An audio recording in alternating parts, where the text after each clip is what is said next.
I'm Rachel Ryan with New Country 96.3 with an update on staffing and what's new in 2023 from our friends at CornerStone Staffing. Today we are joined by David Smith, which you are the Associate Technical Recruiting Manager for Technology Talent Services with CornerStone Staffing. David, how are you doing? I'm great, and yourself? I'm great. Thank you so much for hanging out with us today. Absolutely, thanks for having me. Yeah, we're going to be talking about Generation Z, and I want to know, what are Generation Z job seekers looking for and how can they find a good fit?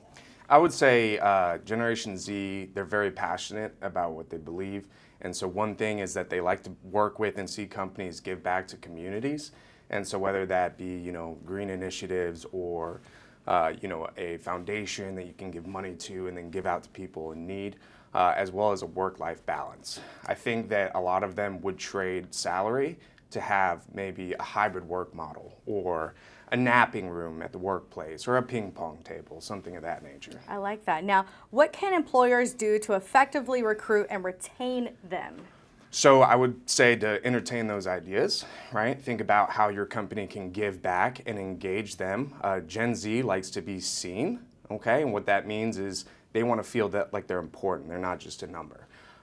With that being said, there's also a line you have to balance because you don't want to give too much because everything you give is hard to take away. For example, if you do full remote, if you try to get them back in the office, that's very tough. So there's that line you have to dance on. So how can a staffing agency such as CornerStone Staffing help? So what's great about Cornerstone is we touch on enough candidates, meaning people looking for jobs, that we start to really understand what they want. And so it's a lot easier for us to come to an employer and consult them and say, hey, we talked to 100 Gen Z candidates this week. This is what they're looking for. And then it'll bring on better retention. I like that. Well, thank you so much, David Smith, for joining us. And stay tuned for more updates from CornerStone Staffing and New Country 96.3.